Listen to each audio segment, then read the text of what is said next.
Welcome back. आज हम celebrate कर रहे हैं सीएनबीसी आवाज़ के 20 साल और अब हमारे साथ एनविजन कैपिटल के फाउंडर और सीईओ नीलेश शाह जुड़े हैं।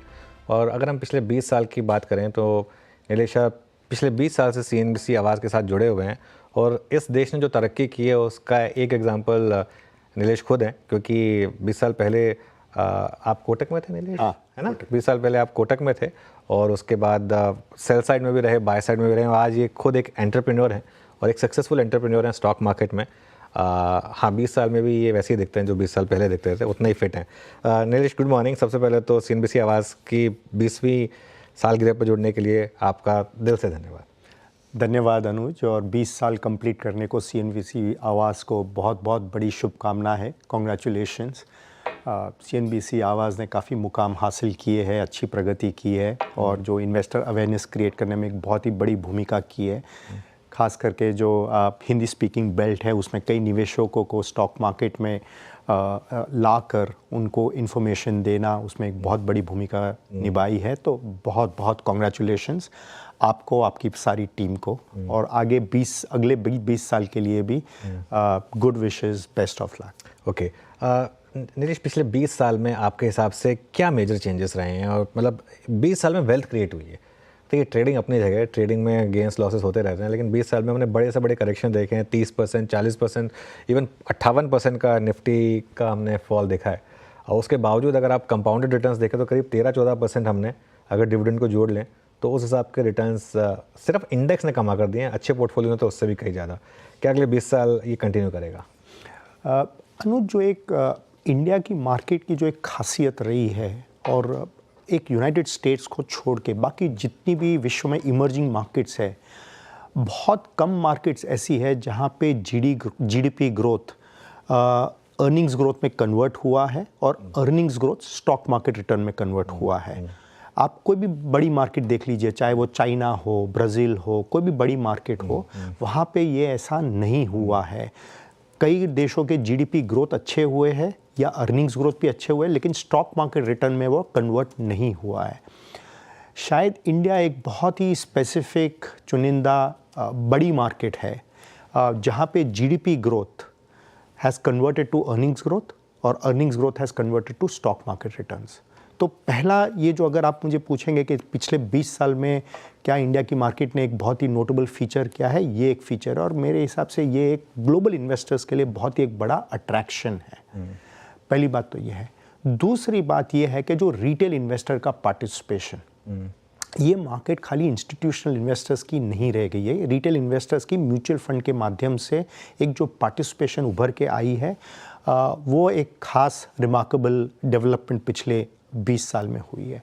और तीसरी, मार्केट की जो विथ है, अपॉर्चुनिटीज़ है, जो सेक्टर्स है, वो हमेशा बढ़ते गए हैं। कई मार्केट्स में हमें ये देखने गया था कि वो एक सिर्फ सेमीकंडक्टर ओरिएंटेड मार्केट है, या वो खाली मैन्युफैक्चरिंग ओरिएंटेड मार्केट है, या वो खाली एग्री कमोडिटीज़ की मार्केट है। इंडिया का जो बुफे है, वो बुफे एक्सपैंड ही होता गया। जैसे हमारी शादियों में कैसे बुफेज एक्सपैंड ही होते गए, ऐसे स्टॉक मार्केट में जो बुफे है वो एक्सपैंड ही होता गया, चॉइस मिलती गई। ये नहीं है कि एक सेक्टर दब गया तो अभी क्या करे, कई और सेक्टर्स उभर के आए हैं।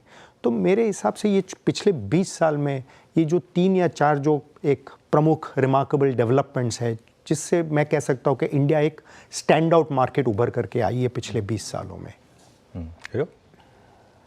अच्छा नीलेश जी, आपने बहुत नमस्कार पहले तो मेरी तरफ से। नीलेश जी, ये जो आपने बात एक बखूबी कही कि जो जीडीपी की ग्रोथ थी वो अर्निंग्स पे और फिर स्टॉक मार्केट्स में ट्रांसलेट हुई हैं, ये हालिया धीमापन का जो कारण रहा जीडीपी का, जो कि अर्निंग्स में दिखाई दे रहा है, ये कब तक बॉटम आउट होने की आसार लग रहे हैं? क्योंकि लास्ट 3-4 महीने में बहुत सारी चीज़ें रहीं, इन्फ्लेशन आपका हाई रहा, आपके रेट कट्स नहीं आ पाए, और दूसरी बात आपका जो ड्यूरिंग द इलेक्शन चीज़ें काफ़ी स्लो डाउन हो गई थी। तो इसका बेस बनने में कब तक वक्त लगेगा जो कि फिर फाइनली अर्निंग्स में ट्रांसलेट हो?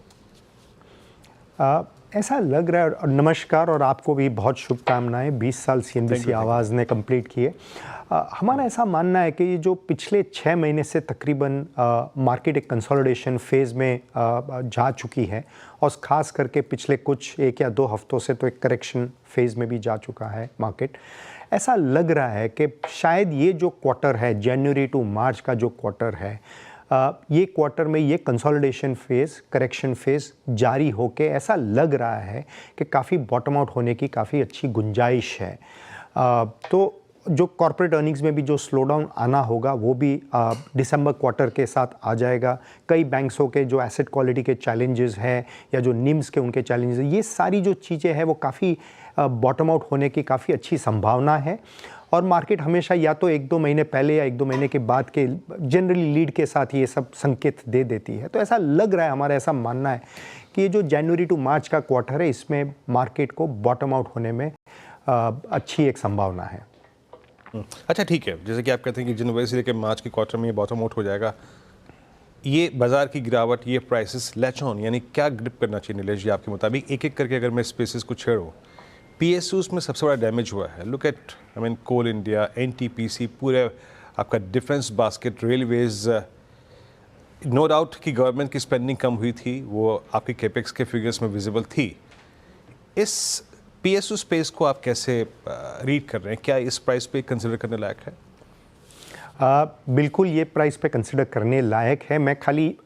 मैं मेरा नज़रिया जो है खाली PSU स्टॉक्स तक सीमित नहीं रख रहा हूँ, लेकिन हमारी सोच ऐसी है कि जहाँ पे सरकार का जो खर्च है, जो गवर्नमेंट एक्सपेंडिचर है, और उनसे कौन से बिजनेसेस या सेक्टर्स या कंपनीज़ को वृद्धि में ये ट्रांसलेट होगा, मैं उस हिसाब से देखता हूँ। तो ये ज़रूरी नहीं है कि ये जो गवर्नमेंट रिलेटेड सेक्टर्स है वो खाली जो PSU स्टॉक्स ओन करने चाहिए। हमारा ऐसा मानना है कि कई प्राइवेट कंपनीज जो इसमें हैं जिनके स्टॉक प्राइसेस काफ़ी करेक्ट हुए हैं, लेकिन ऐसा लग रहा है कि अगले 2-3 महीनों में गवर्नमेंट के ऑर्डर्स आएंगे, ऑर्डर बुक्स बढ़ेंगे और अगला फाइनेंशियल ईयर है जिसमें ये ऑर्डर बुक की एग्जीक्यूशन होगी और हमें ये अर्निंग्स ग्रोथ में ट्रांसलेट होते हुए दिखाई देगा।